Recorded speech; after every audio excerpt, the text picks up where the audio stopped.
mornings, actually, Zestful Living with Sweet Tea Morning Show. And so we're coming to you here in the afternoon. Welcome, welcome, welcome, as we normally will be here on the show at 8 a.m. Eastern Standard Time. Stay tuned for that coming up this week. We're certainly so appreciative for you all joining us at this particular time. Now, you know, we normally do our gratitude journals, of course, early in the morning to begin our day in a zestful way. And so, grand rising to each and every one of you. I am your host, Latanja Millhouse, aka Sweet Tea, your number one hype woman. And of course, I am a certified life coach and health coach. And the biggest reminder that today you get another opportunity to live boldly, zestfully, and unapologetically you. But the question is, can you see it? Do you hear it? Can you feel it? And do you know it? It's a brand new day. Can you feel a brand new day? Can you feel a brand new day? It's a brand new day, and it's always a good opportunity to recognize all of the things that we have before us. And so, as we prepare for the gratitude journals, we do this because it reminds us to pour into ourselves first, to recognize some of the things that we need in our own lives to make sure that we are pouring into ourselves on a day to day basis. So, we're going to be looking at the gift of a fresh start. That is for Mondays here. And so, this Monday afternoon, we are going to be writing, I am grateful for the chance to begin again. So, what is one thing I left behind last week that I am thankful I no longer have to carry? And what does that freedom make room for?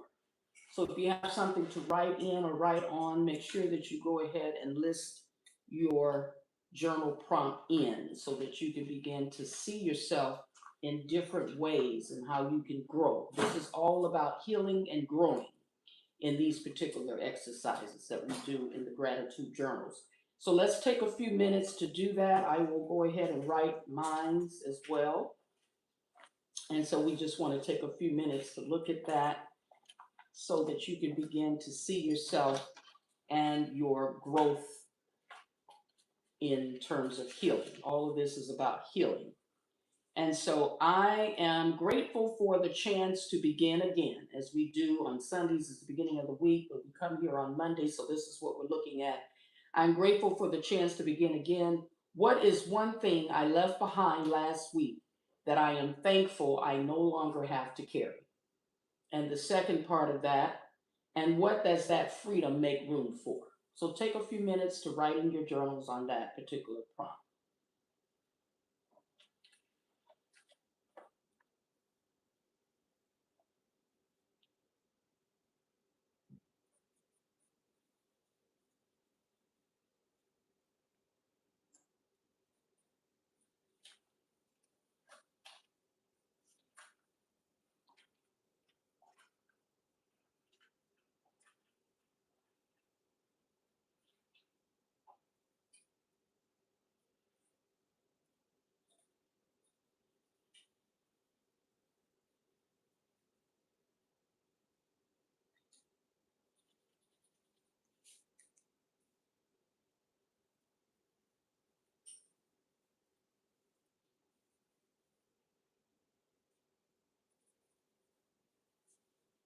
Get those out the freezer too.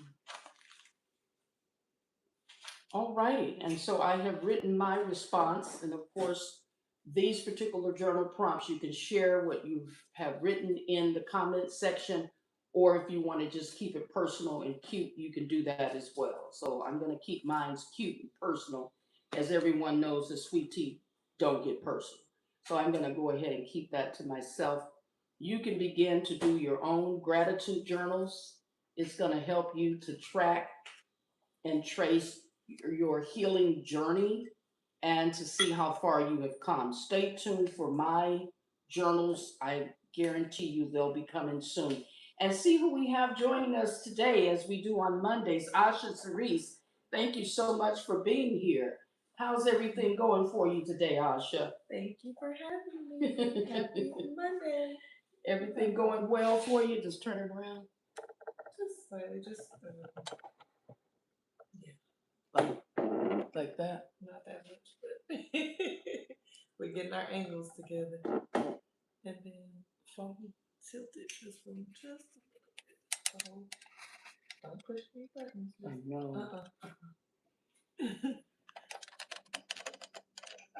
Oh, okay, perfect.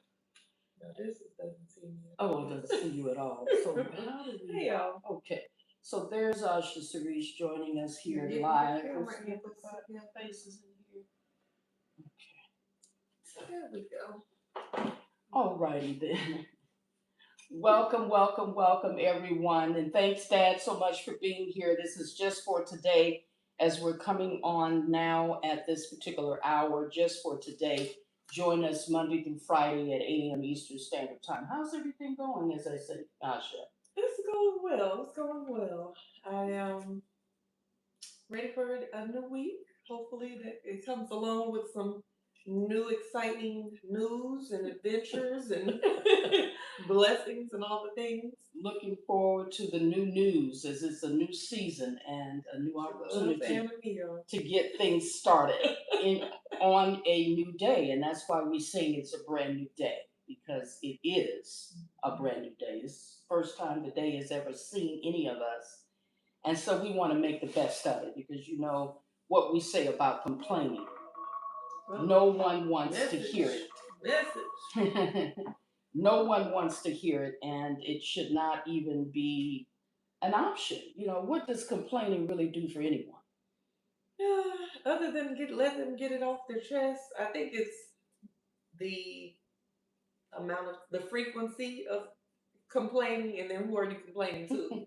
Because I had someone I talked to recently that literally complained the whole phone call, and every time, you want to hold space for people, right. And there is a such thing as being like toxic positivity, where you're dismissing someone's feelings and you're not allowing them to, be, if they're in a negative mood, you're not allowing them to feel their feelings.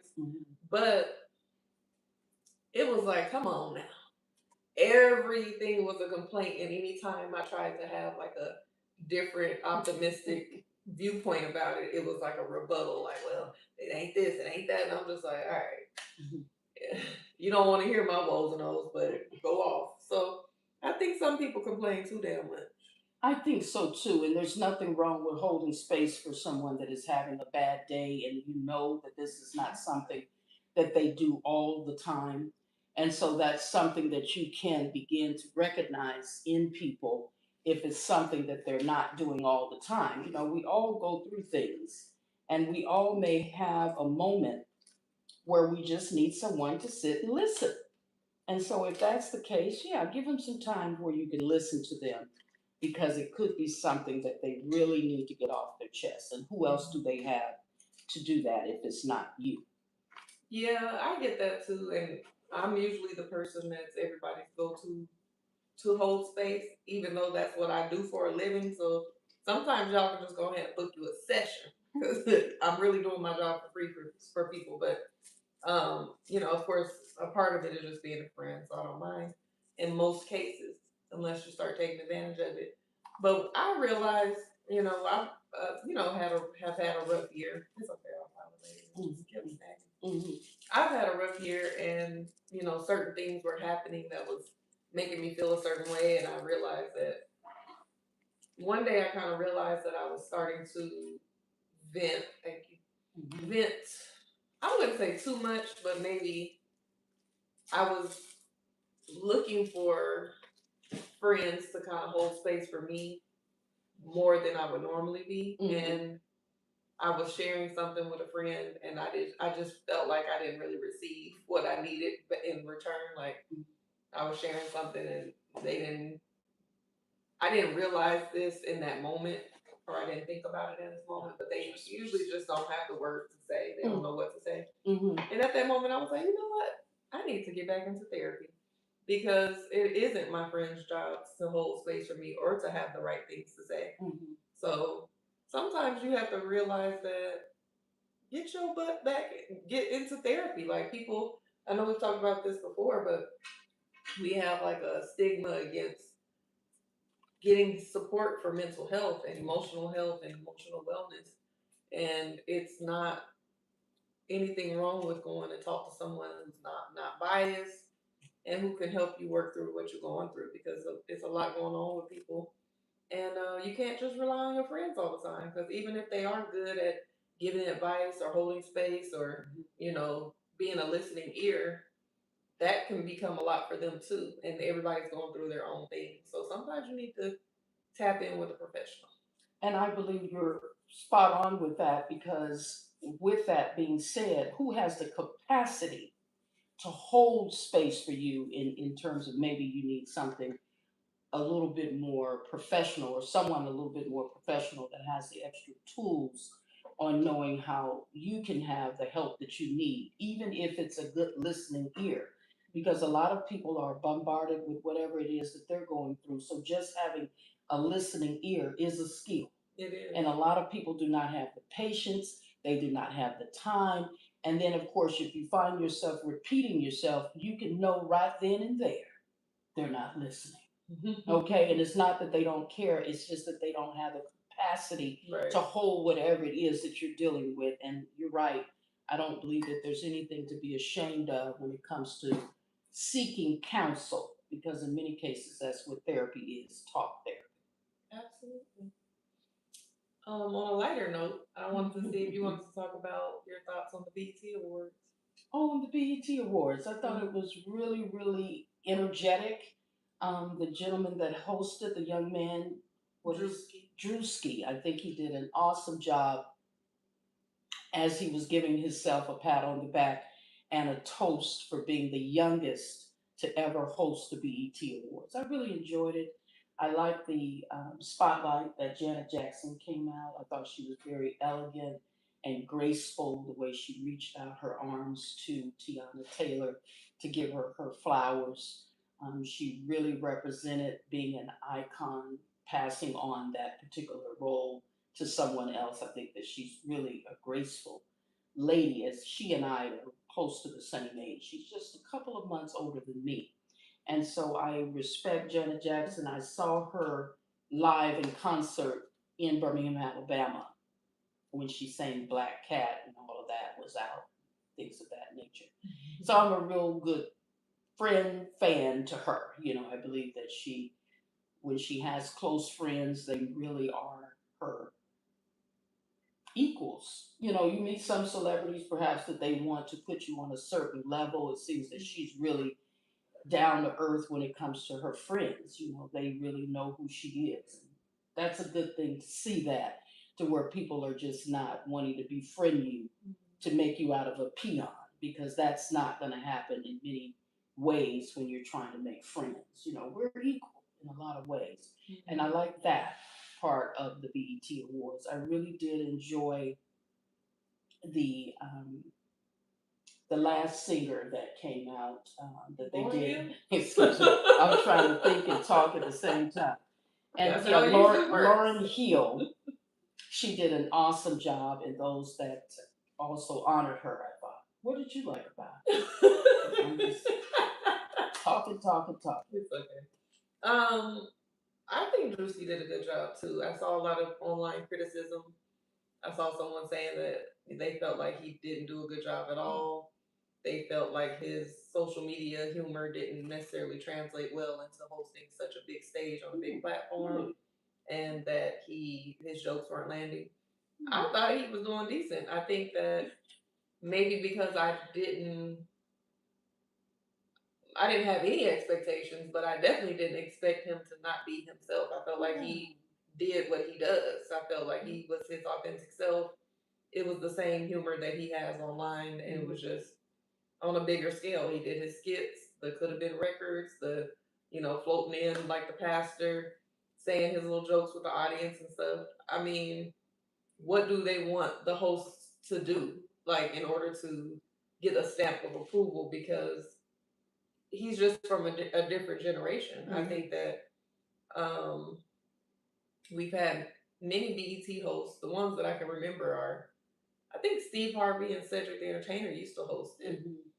Monique, I think Will and Jada hosted one year or maybe a couple of years. I'm not sure. And I remember Damon Wayans, and I remember maybe did Kevin Hart. I don't know. I can't remember some of the newer hosts, but Tisha Campbell, was that? that was Soul Train Award. Okay. I think that for him being in his generation, I think he did a great job to be young. How old is he? He's in his 20s. Let me see, but I think that how old is Drewski?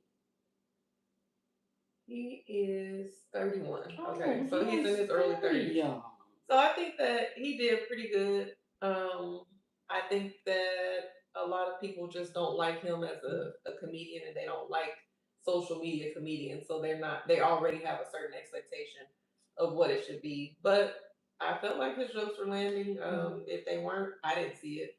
I think if anybody did kind of not so great that I was thinking would do a lot better with hosting with Damon Wayans back in the day. Yeah. Like, I think he's funny in his shows and everything, but when he was hosting the BET Awards, it was awkward. He seemed nervous. It wasn't connecting in there. But that's just my opinion. I really enjoyed. I thought the performances and the production around the performances were very elevated this year. I loved Kaylani's performance, just the visuals.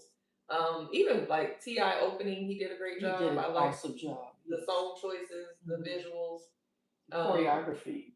Talked about. I mean, I was just noticing that he was busting little moves. Kaylani, I liked her performance. I liked who else performance did I really like? Tim's, I liked her performance, and then of course the highlight for me was the Lauryn Hill tribute. I think that was really good across the board. I like that they incorporated her children for the emotional connection. I love that it was opened up by, I think her name is Tanya Blount, from Sister Act 2, singing the song Joyful Joyful. I think that was beautiful. And yeah, I thought those were my highlights. As far as, I ain't gonna say what I didn't like, but maybe didn't connect with me as much. I did not think that the D'Angelo tribute was as good as it could have been. I think that it kind of felt a little rushed. And then they went for the songs that aren't really as well known. Like, I love Really Love, which is the song that Ari Lennox did. I love all the songs that they did, but it just seemed very, very rushed and just, they did, when you think of D'Angelo, you're thinking of Brown Sugar Lady and those songs, but the fact that they didn't choose that is okay. It's just, I don't know, something didn't connect as well. I think Duran Bernard did a great job though. Oh, I think that they should have allowed the oldest son to sing because he's really good. And like he said, that many people criticize him for not looking like his father.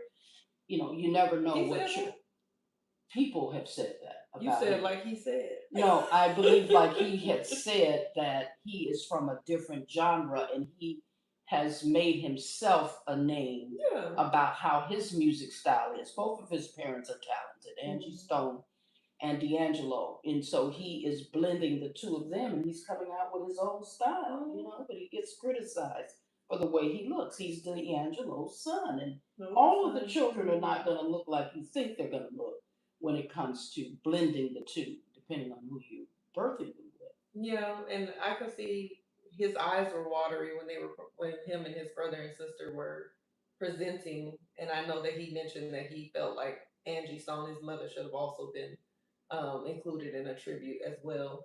So yeah, I think it would have been nice to let him perform too, just like they let Lauryn Hill's children perform. Yeah, and he's an artist, so yeah. I thought they mentioned that they gave a tribute to her last year. So it was some comments. Yeah, it was kind of minimal.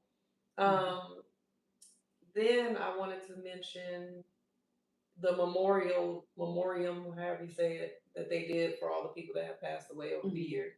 Somebody mentioned they didn't recognize Jesse Jackson, I think. But what I will say about it is, I didn't feel like Erica Campbell. It was Erica Campbell and Leandria Johnson. Leandria Johnson. And Erica Campbell sounded beautiful. Like her voice was beautiful. She looked gorgeous. She was hitting all the notes, singing. She was singing. Right. But I didn't quite feel the anointing on her in her voice. I didn't get those chills that I normally would get during gospel songs. Right. So I don't know if she was disconnected from the experience, if there was some energy shift in the room. I don't know. The energy shift came when Leandria, who is anointed, came in and shut it all down. And so it's not even about a competition, but when you're bringing someone in that's anointed, and you're right, I'm not sure what happened to Ms. Campbell. And it's just one of those things. This is not something that you're showing off.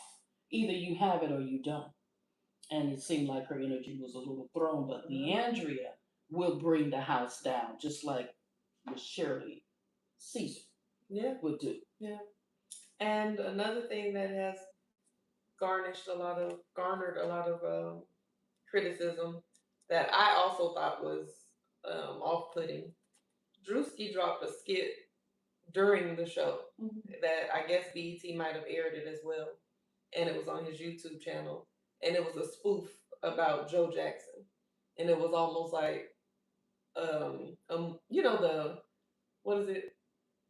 The what's the word I'm looking for when they show a little bit of the movie, like a preview, but Premiere? No, not a premiere, but I guess a preview. It's another word that I'm looking for that I can't think of it. But it was like a preview of the movie, like it was going to be a movie, and it was kind of designed like the Michael movie, but it was Joe, and he was basically making fun of the fact that he was always hitting his kids. So like the kids were saying something, yeah, like a skit, a spoof. Yes. Okay, you did say that. I thought that was a word you were looking for. No, you know when you have a what is it when you go to the movies early, like a trailer? Yeah. Okay, trailer. When you go to the movies and the movies that are coming out. Oh yeah. Okay, so he did that. What was I? Was I watching it? No, I saw it on the internet. Oh, I don't know if I saw on threads that they said that BET aired it too. I didn't see it on BET. I saw it on YouTube, and I thought, you know, when I looked at it, I'm thinking, I don't think child abuse is funny. I know a lot of people got whooped, and you can make fun of that at our big ages now, but the way that the Jacksons described what they went through with their father was beyond just getting a whooping. It was psychological abuse, mental, you know, emotional, spiritual, and physical abuse, to the point that Michael, as a grown man, would get physically ill when his dad walked into the room and sometimes would vomit. So I think that it was inappropriate for them to put out that type of spoof, especially during that time when Janet Jackson and Jafar Jackson were in the building. And so that was distasteful, for sure. Yes, and then so I believe that Drewski, is a controversial type of comedian. And he will show up, you know, it's a political type of way that he brings his comedy. And so one of those things, nothing is off limit, but it will just depends on if the Jacksons have anything to say against it once it gets out to them and they know about it, because he has some very controversial things that he does with his skits, especially when he came in dangling and showing the red bottoms. And it looked like Rick Ross was just totally surprised about how this man, who is a comedian, who is known for doing all of these racy skits and things like that. It shocked Rick Ross, you know, but Rick Ross can get up there with furs, which a lot of the people came in hot. You know, they came in, you know, with the leathers and the furs and all of the things that they came in with. What is this? It was lace and latex and everything like that. And, you know, they were complaining about how hot it was. You know, it was a really good show overall. I enjoyed it, but you know, you need to be able to relate to the season that you're in so that you won't make us hot, because I was hot for. As we were watching the pre-show on the red carpet and the actual show, we did talk about how everybody's looks were really hot, like furs and jackets and, you know, thick material, latex, all these things. And I was saying, well, I think when people think fashion, they think of like winter clothes. I always hear people say, "Oh, I can't wait for the winter so I can put my fashions on." Mm-hmm. And I was thinking to myself, like, what does high fashion look like, or red carpet look like that are appropriate for the season, especially for men? Mm-hmm. I believe it can be done, but it just seems like when people think high fashion, they automatically go to the winter type looks. Mm-hmm. And I was on Threads too, and they were criticizing Portia. Portia had on that green gown. She looked really pretty. Mm-hmm. People were talking about the fact that they could see like some deodorant crumbles or her deodorant coming up and maybe a little sweat stain. Mm-hmm. And I'm thinking, do people not know folks are human? Mm-hmm. You're in the sun, because then I was saying that she's in the hot LA sun. They were saying that it was only 72 degrees yesterday, mm-hmm. which is not that hot. But even if it's not burning up hot temperature wise, if there's no overcast and the sun is beaming on you, mm-hmm. and you're in a gown and you're ripping and running, walking down the damn red carpet, and you're having to be interviewed at multiple, for multiple entertainment people, right. entertainment networks, right? And then you're also getting posing for pictures, and it's a lot going on. Mm-hmm. You're a human, so you're bound to create some sweat after a while. I saw Ray J dabbing his forehead with uh towels and putting right. fans on people, so clearly it was hot enough to create sweat. And I just don't understand why people are so critical and act like just because someone is on TV, they're not human. They're definitely human, and I believe that Queen Latifah, she got out of the heat really fast. She had on some really, really heavy gear that she was wearing. And it is to make a statement. It is to highlight some of the black designers, the fresh new designers. I believe that Nia Long? I loved her ensemble that she had on, something light and fresh, the dark brown was it? And she really looked elegant and clean, and it was light. Yeah, and I would, but me personally, I would have been drenched in that outfit because mm-hmm. that material just makes me sweat, like right. the satin or whatever that was. Right, and I hear what you're saying, that it just depends on, what kind of statement that you want to make. And for those that were performing, mentioning Rick Ross, they bring the furs. And even T.I. believe he wears a lot of sweatpants. For whatever reason that he wants to wear that, it's just his showmanship. I guess it's what makes him comfortable when they're performing. But many of them, even on verses, that they were wearing furs with the Pretty Ricky. Oh, yeah. And so it just seems that this is the statement, how you want to show up. But even those in the B2K, is it? Mm-hmm. They were really complaining about how hot the Pretty Ricky's ensemble and their attire was. And so everybody notices what you're wearing, but this is a red carpet event. It's the biggest event in the culture when we're talking about the BET Awards, but you all are going to have to do something else because you're making me hot just thinking about it. And so it was a fashion statement for many of them. I believe that Queen Latifah, she shut it down with this gigantic ensemble that she had on. And so it's just one of those things. It's a hit or miss. It is. It is. There was one particular artist. Her name is I think it's Des Dior, something like that. She's a rapper. Mm-hmm. Her outfit, I didn't think it looked that great when it was recorded with a phone, but mm-hmm. on pictures, it translated really well. It looked gorgeous. So hit or miss with fashions. I'm gonna show you so you can see the difference between how it looked on her in the pictures. Mm-hmm. That's pretty, right? Right. That is really pretty. I like the silver. It matches the shoes. Here's the picture, mm-hmm. but then the video, it didn't look as polished. It does not. It looks really, it lacks the elegance of the garment. Right. It just looks as if it was just homemade instead of a well-designed. But it's translated very well in photos, so it's hit or miss with these, It really is, and you have to be careful how you present yourself. And I did like Janet Jackson, as a matter of fact. And was there a political statement that she was making with, someone said, with this fact that she had a do-rag on and was representing Tupac at the the actual lyrics that she talked about when she was presenting to Tiana Taylor about growing in the concrete. That was that's part of her album. That's her album. I thought it A was Rose something. from Harlem is Tiana Taylor's thing. A Rose from Harlem, so she was saying a rose that grew out of concrete. I believe that they were saying something. I Too. believe it's connected to Tupac also, Okay. some lyrics too, from what I'm gathering Mm-hmm. that they talked about. But yes, I enjoyed it. I was planning to watch it again. That I enjoyed. I always love to see the culture coming together and actually entertaining us, and the fact that this is what, the 56th year. What? Was this? Well, it's the 26th year. The 26th. I got the 56th from something else that I've been watching.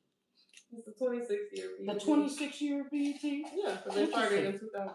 Awesome. I enjoyed it. I've been watching it ever since the first episode or the first year. I believe that they're doing a great job, and they always get some of those that are actually doing something new and innovative, as Drewski is doing. And, it's time to pass the torch when it comes to what comedy is. And I believe that he can do a late night show with the skits that he's doing, and he's up there with the best of them, as was showcasing with Martin Lawrence and Ice Cube. He can stand up to any of them and do a great job. And so I'm looking forward to what he's going to bring for the future. And so something I thought was pretty interesting, Asha, that they're having these pigs that are escaping. Domestic pigs. They're escaping from farms, when they're escaping from being in captivity. And so it's just a little fun fact about it. And they said that when they go out in the wild, many people are saying that they turn into wild boars, but that's not the fact. They actually turn into what they call feral, Feral. And it's not because a wild boar is not domesticated. Mm-hmm. And so that they're on the loose more than others, as it is that they're damaging a lot of the crops. They're chasing after them, some of the people that own farms, that they actually, this has become an epidemic. I'm not sure you hadn't heard about that, but they've become an epidemic. But it's interesting, and what's funny about it is because you can have your barbecue, as we know, coming up the 4th of July, but these pigs are going out there in the wild and they're turning on you. And so it's no fun when the rabbit has a gun, as they say. So now these domestic pigs that have gotten away are turning into, it's a biological thing, you can look it up, and it says that they will, through adaptation, become something else that's starting to attack those that actually perhaps have had the pork chops and the barbecue ribs. Now, what state is this in? This is all over. It's become a real major problem. Well, they've been communicating. They're breaking out. They're breaking out, and it's just one of their escaping. I mean, not to compare black people to pigs, right. But I was just thinking about Juneteenth and about being enslaved, and animals in captivity being enslaved. Sounds like a damn revolt. It sounds like a revolt, and the fact that they said it only takes about 30 days for them to turn into a wild, domesticated, which undomesticated, but it's not necessarily a wild boar, but it's the next thing after that, which is a feral, which becomes from being domesticated. And it's interesting that now when you turn something loose, which is the point, you're turning it loose, it escapes, it gets away, and it becomes what it actually is, and through adaptation. And that's what evolution is. And so, fellas, be careful. And for any of those people that want to trap someone into a relationship, and you feel as if you really know someone, turn them loose, and then you'll figure out, I should say, what it is that you actually have, because many people aren't really knowing who they are involved with until you move in with them. But that could be a different story altogether. But I thought it was very humorous that you were having your pork chops and your barbecue ribs. Coming up here for the 4th of July, many people will have them. The pigs aren't having it now, baby. They're going out in the wild, and they're turning into what they have always have been. Looking for the freedom so that they can begin to live their life at peace. Who wants to be eaten? So. Okay, so let's get into some hot topic questions, perhaps, Aisha. What you have for us? Let's see. Has your independence ever cost you a relationship you actually wanted?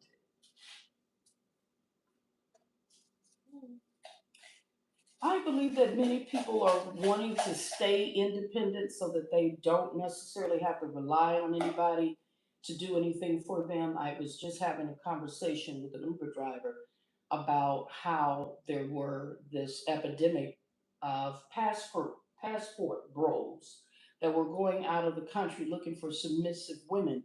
And they found out when they got over there that the men that were in these towns, in these countries, were telling them this is not what you want. Those women that you all are seeking, according to the men there, is for them.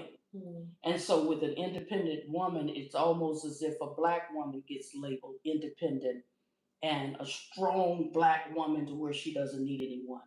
And so it can affect a relationship if a man doesn't see himself being inserted or or needed in a relationship. Oops. Or feeling as if he's being needed in a relationship. So your independence can actually run someone away if it is what you've actually wanted, as it says. Has independence ever cost you a relationship you actually wanted? It just depends on if the man is secure with you knowing how to provide and take care of yourself. You could be on your own for so long.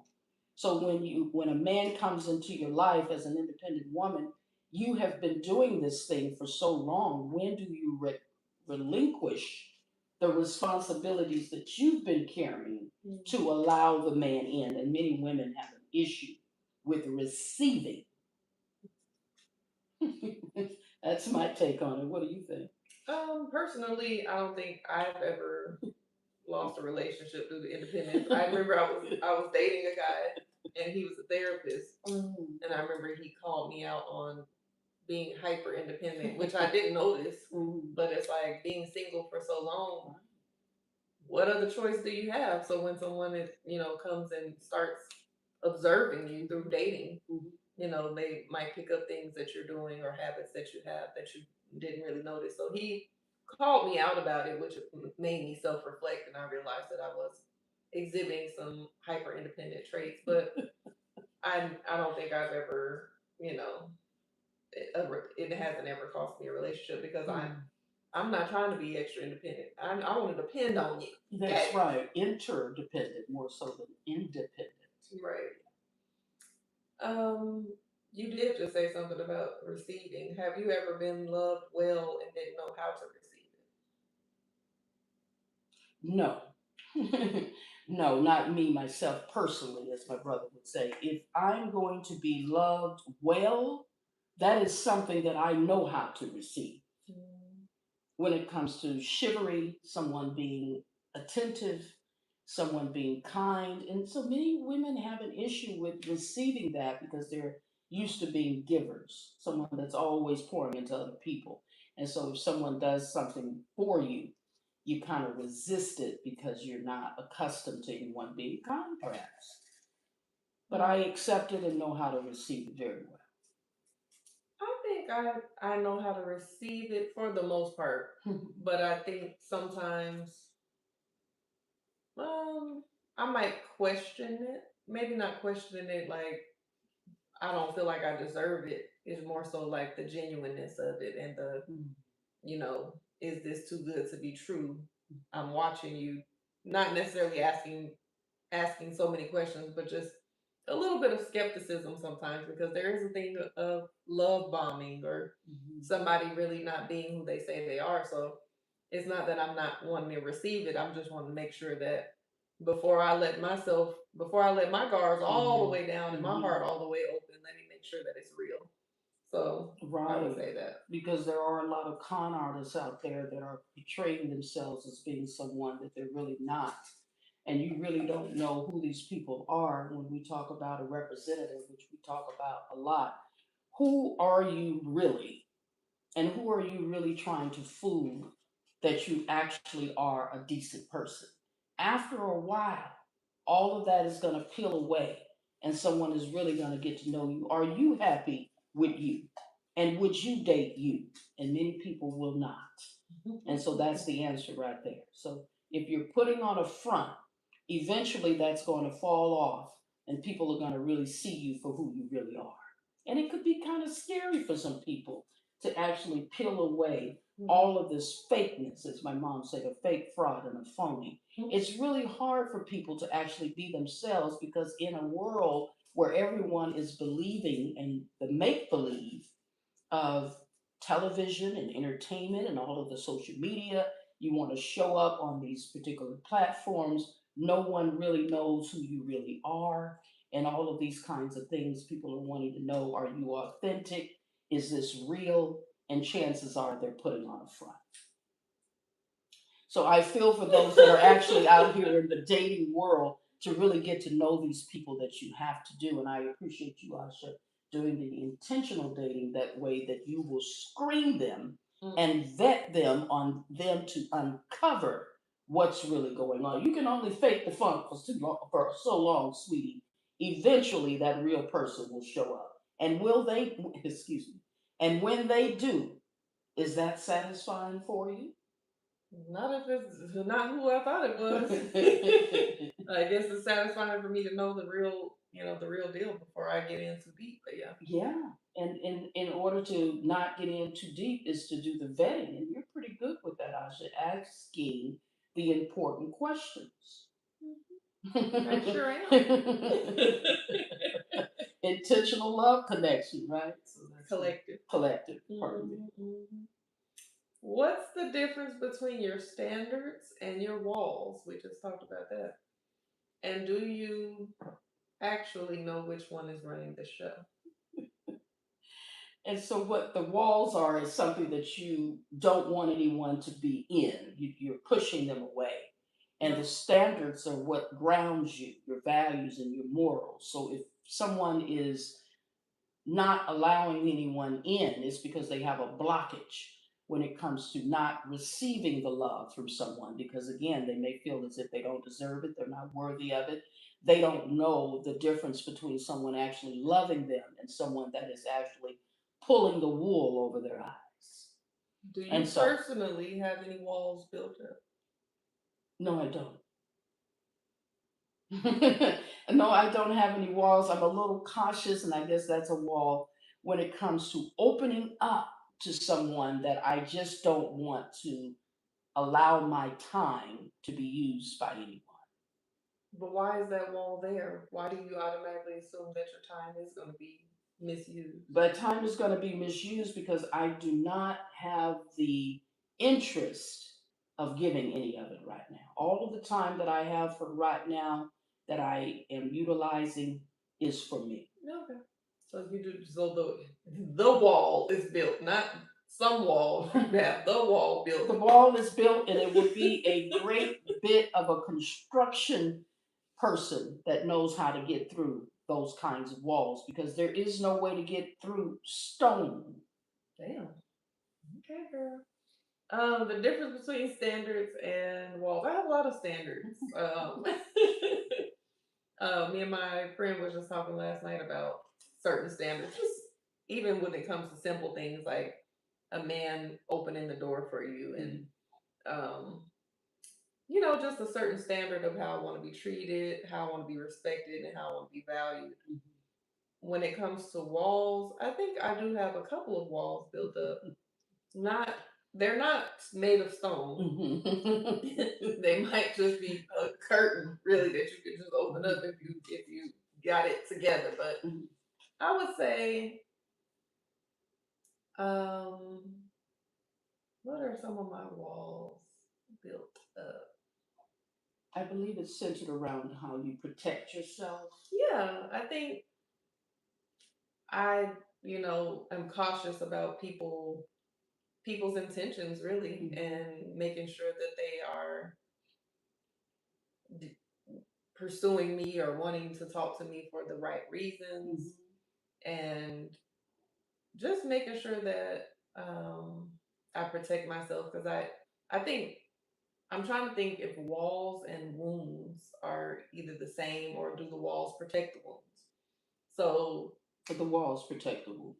yeah, so For I have a sure. couple of walls up just to protect myself from, I don't date in the sense of I'm so afraid to be hurt because that's the risk that you take when you're dating people. Like if, once you start getting to know somebody, you're at risk of being hurt. That's That's just what true. it is. If you don't want to, if you're so afraid of being hurt that you don't allow yourself to date, you're gonna miss out forever to That's find love. absolutely.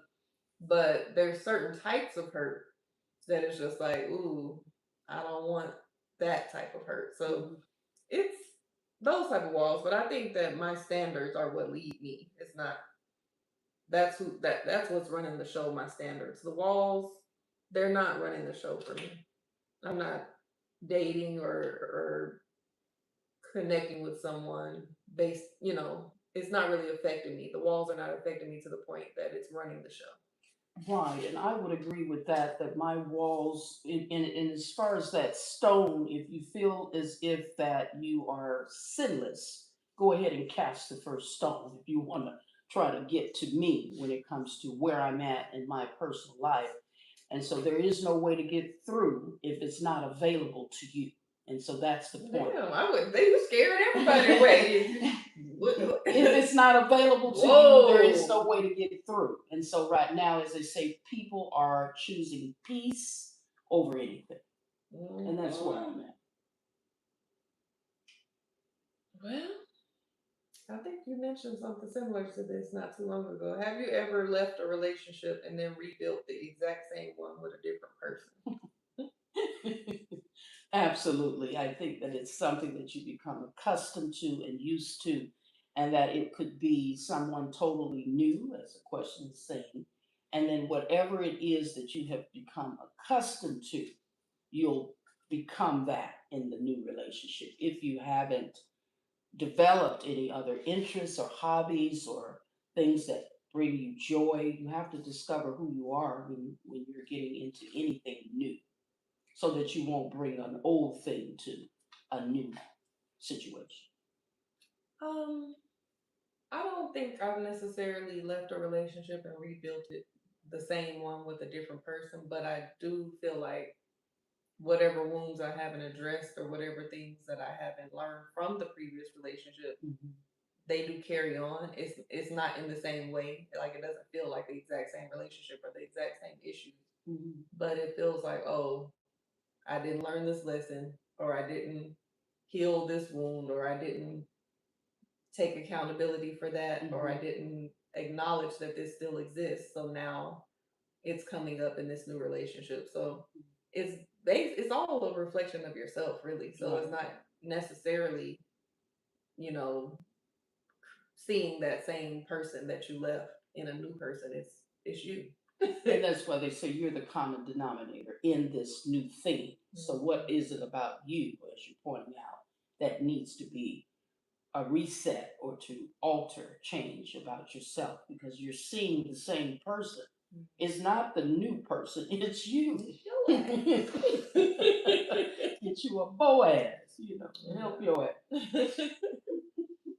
Are situations the new relationships, and are we okay with that? I'm not. I'm anti situationship. You're anti Either we're situationship. dating or we're in a relationship. There is no in between. Mm-hmm. Like if we're dating, we're getting to know each other, we're vetting, courting, we're going out, we're having fun. I'm not tied to you, you're not tied to me, we're not exclusive. We're just dating. Mm-hmm. If we're in relationship with each other, or even dating exclusively is in maybe my in between, where we haven't really decided to put a title on it just yet, but we have felt like we gotten to know each other well enough that we want to focus on just us. Mm-hmm. That's cool. But situationship to me is, you're not even, sometimes with situationships you don't even date. You just booed up, coming to the house, late night creep, maybe kicking it, spending time with each other, sleeping together. There's feelings that start to come up and start to arise, but there's no commitment, there's no title, there's no plan of the future. It's just you're winging it. And then that's when people get hurt because nothing has been established, nothing has been cleared up, nothing has been clarified. Wow. And it leaves room for chaos and confusion. That is interesting how you broke that situation down. It is many people are selling on it and feeling as if it is the new way of forming something like a one night stand. But this is something that is a continuum of a one night stand. It just is what it is, and it may not be anything else. And it's usually one person wanting something that the other person doesn't. And that's where you mess around and get hurt. You get hurt. It's usually one person that wants more and the other person is cool. And as soon as the person that wants more doesn't like something or wants to confront them about whatever they're doing, the first thing the other person is saying is, well, you're not my man or you're not my girl, or, we didn't make no commitment towards each other. Or even the person that is less committed or feels like they're not attached, they can have jealousy. They can be possessive and feel like, oh, if the other person is going on trying to do other things and now all of a sudden they want to get an attitude. Remember you said we were together? So which one is it? And this was something that came up on Be Happy with Mary J. Blige, this movie that she was in, that she had the audacity, someone that was married. She was married and she was having an affair with another man that pretty much was single. And she got jealous of the fact that other women were talking to him, and there was nothing really going on with these other women, but the fact that his attention was not on her. And he says, well, I have not ever judged you. You got a whole husband at home. So these kinds of situations can get you tied up, as we've heard with Jada Pinkett Smith, when she had an entanglement and everyone was saying that Will seemed as if he had egg on his face, but he said that he was just in a bad mood at that particular time. But she said that she was going through an entanglement and the fact that they were separated. So you really don't know what's happening behind closed doors in someone else's house. And so it's all about what you agree to in these kinds of situations, ships, circumstances that you may find yourself in. Define it for yourself and what the two of you all agree on. Yeah, and since you brought up the Will and Jada thing, everybody looks at Will as the victim. I think the only victim, if there is anyone, is August Alsina. Because Will and Jada, they have their own agreement in their marriage. Right. If their marriage is open or if they practice ethical non-monogamy, polygamy, or whatever they do, that's their business and that's their agreement in their marriage, and that's what worked for them. Right. And then at that time, I don't even believe that they were necessarily open. She said that they were separated. When August Alsina first came out with the information, he said that Will gave the blessing and they tried to deny it. But it made sense once everything came out that they weren't even together in that way, only publicly. And the reason I say that he would be the victim, if anyone, is because he was Jaden Smith, their son's friend. Right. And he was going through things with his own mother at the time, which leaves him vulnerable as far as like a motherly figure. Right. And if Jada is his friend's mama and the one that's around him as a motherly figure, and now all of a sudden you're intimate with this young man.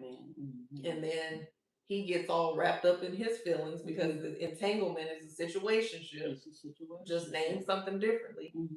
And now you decide to work it out with your husband, or you feel like, okay, well, I'm done with you. This is not going anywhere other than this.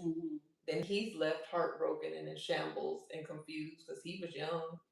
And now he can't have you. He couldn't be public with it until he was. And now he's supposedly in a relationship with a man. So is that right? Well, I could see that that was he that was the victim to this, and it seems as if they took full advantage of him in all aspects. I wanted to ask you, Asha, since you have a database when it comes to dating, how does that work with people that may be in a situationship that may want to actually find someone that they can connect with? How does your database and what is all of that about? Yeah, so I have the Intentional Love Collective database. Get out of that situationship if you want a relationship, because it's not going to lead you to that. If you have a conversation and that person says they're not interested in anything more, come on over to the Intentional Love Collective. You can add your information onto the database. And when I have special events, when I have opportunities to connect you with someone. I'll put my matchmaker hat on if your values, standards, and preferences align, and I'll put y'all together. Um, we're gonna be doing some new. I have a new series that I'm working on too when it comes to the database. So stay tuned with that. And yeah, join the Intentional Love Collective. The link is in my bio. It's completely free to add your information. I think that that's a really good way because there's some pre-screening that has gone on, and that's what people are a little leery about when it comes to putting themselves out here in this dating realm. You know, there's all kinds of dating shows. They're popping things, they're swiping things, and people are just not interested in anything. And so when you find the right person, you may want to hook up with Osha Cerese when it comes to the data collection that she has, that she's already has hosted several events when it comes to single matchmaking events and speed dating. So she's the expert and will can find you the love perhaps that you're looking for, that you deserve to have in your life. Anything else you want to add? I know we've been zipping through this pretty fast, that we started around 1. And so we normally go an hour if that's okay with you. Anything you'd like to add? Why are you sounding so particular, so proper? Girl. Um, to In the show, in terms of some of the things you may want to give people the ups on when it comes to how to connect with you, what you're expecting. You have an event coming up on the 10th of this month. Yes, if you are in the Atlanta area and you want to get up off those apps and get into a real life situation where you can meet new people, have fun, vibe, and have a good time, we actually have Cowboy Cupid MVP, which stands for Meet, Vibe, and Play.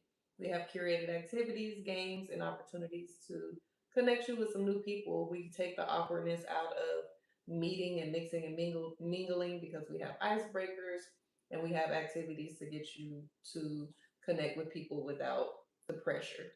So that is going to be July 10th, 10 p.m. at Varner's Restaurant and Tavern in Smyrna, Georgia. Pull up. If you are in the area, you can check the link in my bio and get you a ticket. Also, if you need some support, coaching, and uh-oh. If you need some support or coaching, I am the Dream Doula, supporting you on birthing the life, love, and business you desire.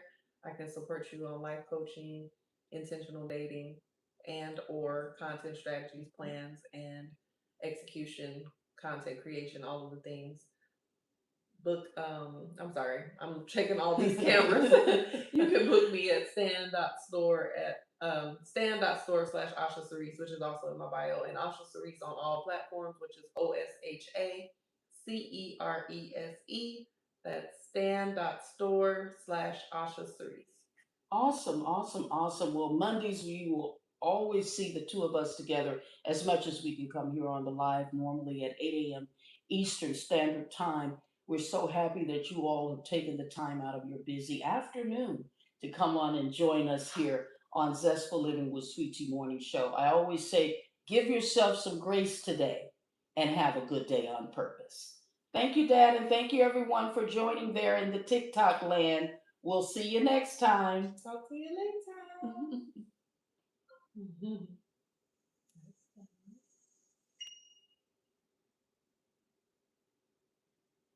And YouTube, I will be it was something I wanted to tell y'all over here on YouTube. I can't remember what it is. Any updates on your posting? Well, I'll be live tomorrow to talk about this 30 days of posting, but it was something else, but I'll think of it later. But thank y'all for tuning in. Thank you for joining. Make sure you visit my mother on her platforms at Sweet Tea Inspirations. That's Sweet SWEET, the letter T Inspirations, plural. So Sweet Tea Inspirations. And you can book her for health life coaching and check out her books and all of the services that she has, such as her Zestful Living, more Zestful Living with Sweet Tea Morning Show, her Zest for Life social club and support group for women over 35, and the Lady Academy. There's a waiting list for the workshop on her stand store, which is stand.store/Sweet Tea Inspiration. Thank you all so much for joining. We appreciate you all very much. Oops.